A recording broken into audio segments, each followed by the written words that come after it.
Hello,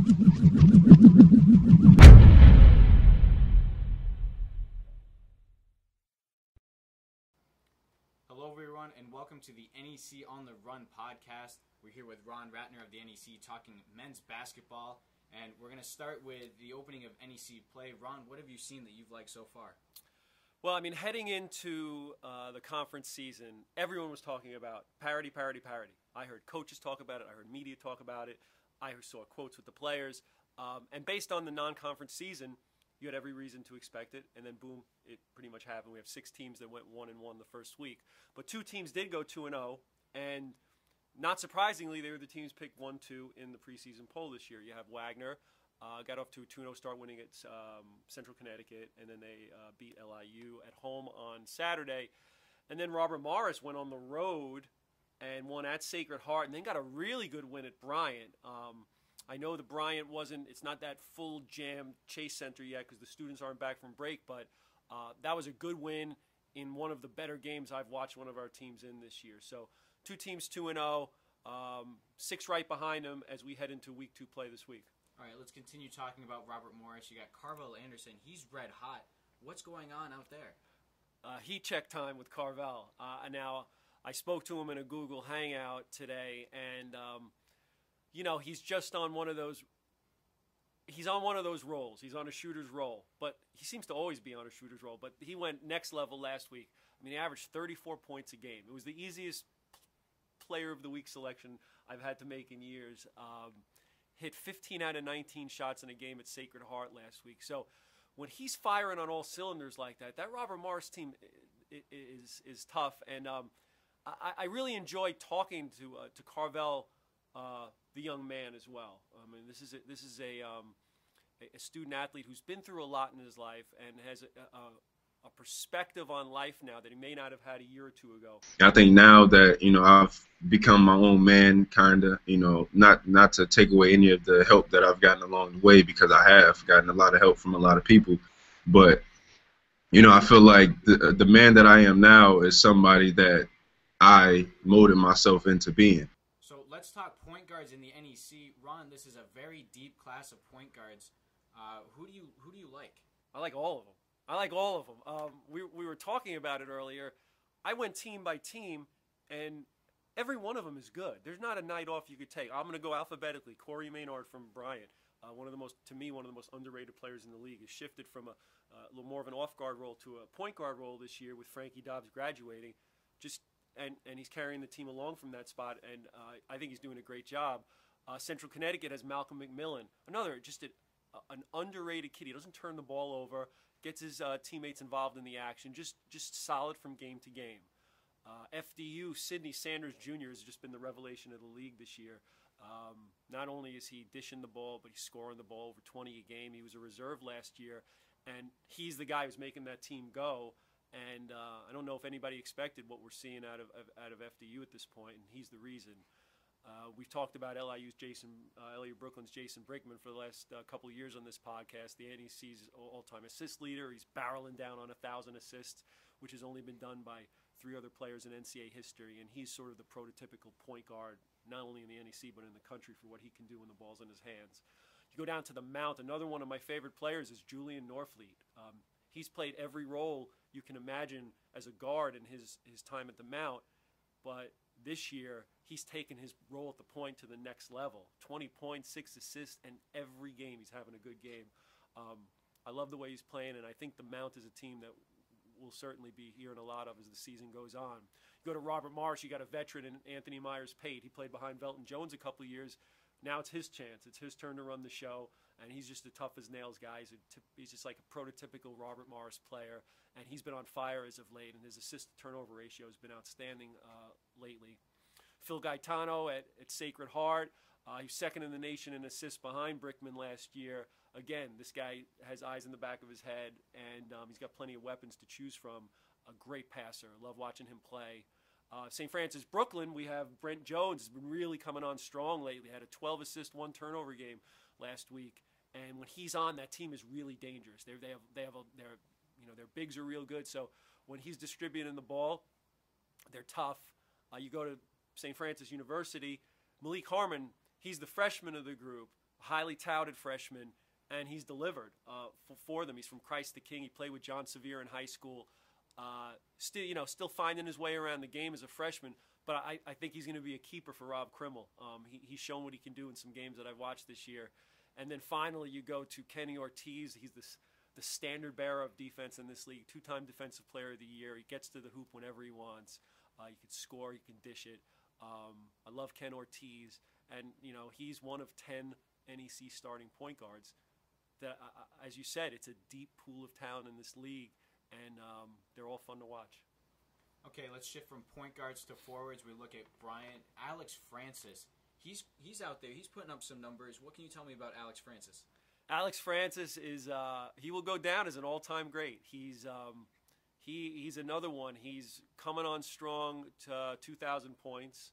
He'll get there probably within the next 10 or so games. He's 14th on our all-time scoring list here in the NEC. Rebounding, too. He's 12th all-time in rebounding. He's not going to get to 1,000 rebounds. We thought he might have had a chance at the beginning of the year. I don't think he's going to make it. But he's going to score 2,100-plus points and 900 and something rebounds.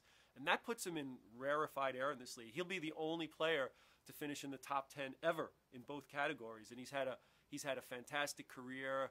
I was looking at his numbers this morning, and they're very similar. I think his career numbers will look very similar, but even better maybe than Jamal Lasawir of LIU, who was also a player who put up the points and pulled down the boards. And Brian's certainly a contender this year, and you watch him play, and it's just the motor never stops for Alex Francis.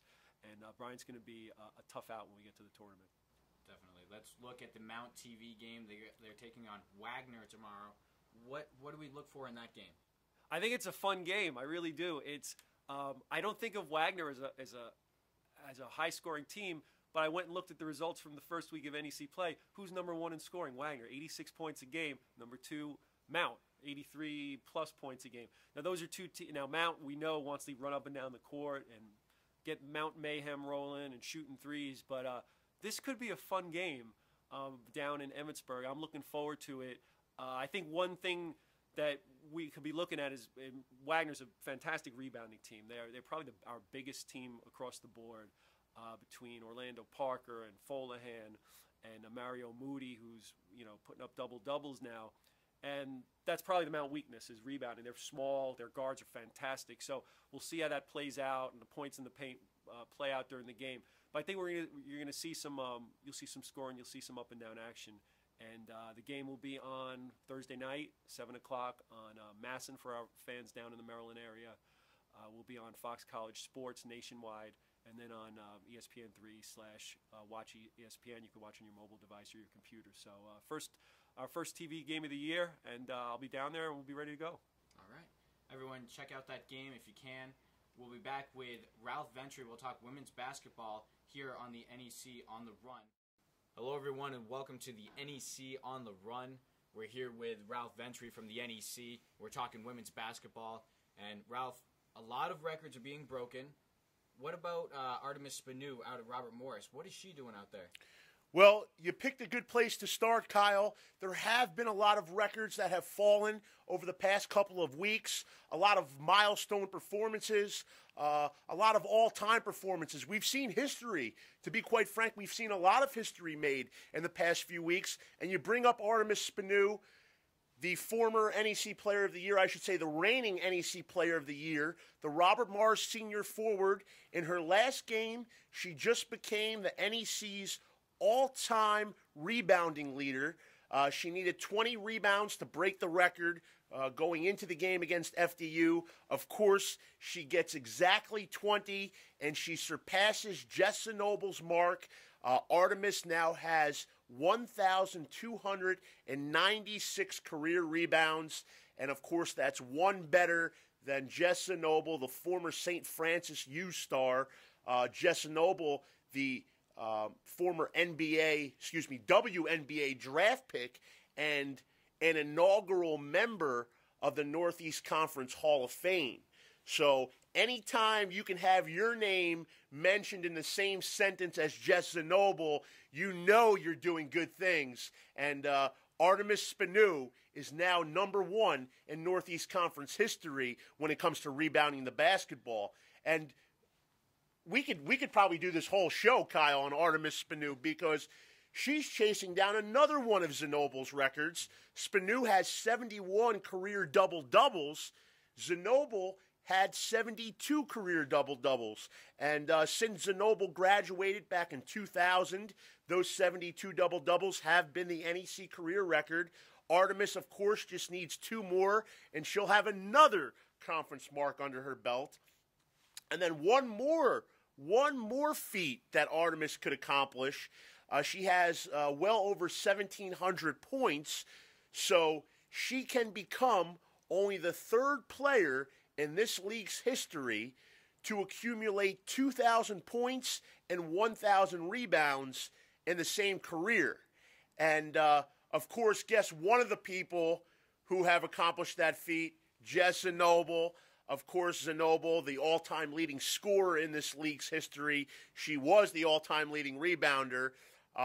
She went for over 2,000, 1,000. And then the only other player to accomplish that feat is a recent grad of LIU Brooklyn, Ashley Palmer, the former forward for LIU. She was 2,000, 1,000. So Spanu on the cusp of 2 more all-time NEC milestones.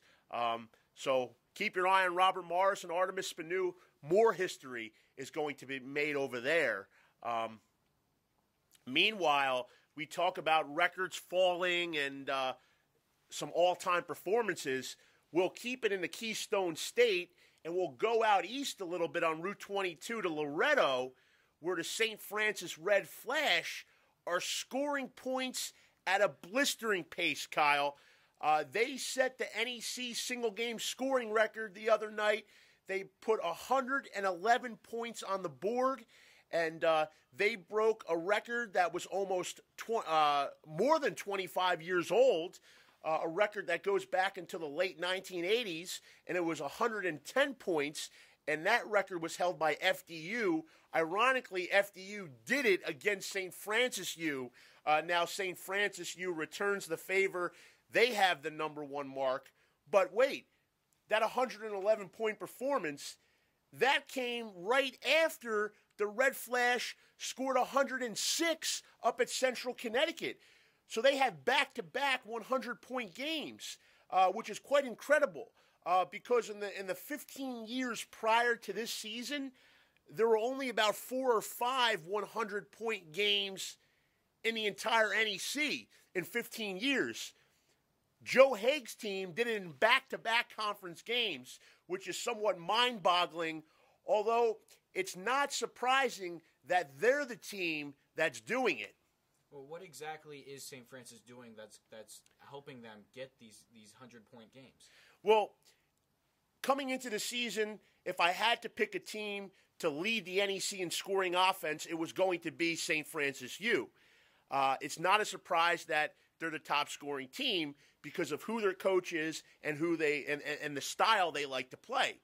What is a little surprising is that they're getting up into the triple digits, night after night, or they're threatening to hit that century mark almost every time out. I mean, a bad night for them is 80 points. But it's not surprising because second-year head coach Joe Haig loves seeing the ball go into the basket. He loves scoring. He loves the high tempo. The Red Flash like to push the pace. They have athletes, and they use them. And Haig, since he got the job and took over for Susan Robinson Fruchtel, who's now at Providence, since Haig took over, his goal was to be one of the national leaders in possessions per game. He figures that the more times his team has the ball, the more opportunities they have to score. Yeah, it's not that often that you see women's basketball teams put up 100 points or more. And let's shift gears from St. Francis U to St. Francis Brooklyn. They have had a great start to their season. What's the key for them so far? Well, we're talking about records falling, and St. Francis Brooklyn has done a nice job of rewriting the program's record book this year. Under second-year head coach John Thurston, last year when Thurston stepped in, the Red Flash went from 4 wins to 11 wins. So much improved. They made the postseason tournament. Now this year, they're already at 12 wins overall. So the sky is the limit for this team. They're knocking on the door of a 20-win season. Still a while to go, but a 20-win season is realistic for them. And this is already their best season in program history. We're talking over 40 years of basketball here, over 40 years of history. It's their best season in program history in terms of their non-conference record. The Terriers went 9-2 in non-conference play. That's the best start they've ever gotten off to. And those two losses, the only two losses they had, they came to members of power conferences. They lost a close one to St. John's, and then they lost one to Miami, Florida. So they lost to an ACC member and a Big East member. You can't kill them for that. 9-2 in the non-conference play. They open up league play 3-0. That was their best start to league play in the program history. In 90-91, they were 2-0. This year they open up 3-0. So it's really it's a renaissance in Brooklyn. What's happening there, it's quite amazing. It's quite remarkable. And this team has gone from a team that averaged 2 or 3 wins overall per year to a team that is right in the thick of the title conversation. We just take one day at a time. So if that's a practice day, we got to work really hard at practice. If it's a game day, we got to take each possession at a time. Every day we got to be getting better. It's great. It's no better feeling. Like, winning is the best feeling that any athlete wants to feel. And what can you say? Their third win coming at the Barclays Center against LIU Brooklyn. What about performing the way they did on that kind of stage? What does that say about that team? Well, it says a lot. It says that they're not intimidated. They're not easily rattled. They are a disciplined unit. Of course, you go up against a local rival in a meaningful conference game in the Barclays Center, professional arena, one of the bigger crowds they've probably played against in a number of years, played in front of in a number of years, and they looked great. Yep, St. Francis Brooklyn's success has been a big team success. But let's shift to a young Wagner team. They got to take on Robert Morris. What's going on in Wagner? Well, if you're Wagner, you're looking at the position that St. Francis Brooklyn was in a couple of years ago, and now you're seeing where St. Francis Brooklyn is today, and you're saying, okay, let's try this. Let's do this. Of course, Wagner, another New York City school down in Staten Island, and Lisa Sermignano, a second-year head coach, is in there. Wagner's a program that has struggled in years past, but they look to have a promising future. And this is a big game for them, number one, because they're going up against Robert Morris, which is the NEC preseason favorite. Robert Morris, who has Artemis Spanu, and Robert Morris, which is also 3-1, tied for first place in the NEC standings. And you have this Wagner team that they're coming off a big upset of Sacred Heart on Monday night at home. A lot of young players, a lot of freshmen and sophomores, but they're playing well. They have a lefty sophomore guard, Jordan Peck. She's been filling up the stat sheet lately. And this is an up-and-coming team. And, of course, Wagner, they were picked toward the bottom of the preseason poll this year. But if they go up against Robert Morris and beat Robert Morris, and they're 3-2 in the league with a win over the preseason favorite, then maybe this isn't just a rebuilding year for Wagner. They may try to poke their way into that title conversation. And then there's another game on Monday, an ESPN3 game. You got St. Francis in the high-scoring offense for Joe Haig, and they take on Mount St. Mary's. What is a key in that game? Well, first of all you have to say is that St. Francis is playing in the game, and I'm going to want to watch it, and you guys should too, because you know there will be a ton of action. There are going to be a number of points scored in that one. It's the NEC Game of the Week on ESPN3 Monday night, and it's Mount St. Francis, and you have 2 stars on each side. You have Sid Henderson, all NEC guard for Mount, scores about 20 a game, and then you have Allie Williams, who also is a high scorer. She's an all-conference talent as well for St. Francis. And you have two teams also that have title aspirations, two teams that were picked in the top half of the NEC poll, the NEC preseason poll. And although it's early on in the conference schedule, all these games are going to count. So this is a big battle, and it could come down. You never know when you get to those last days in February.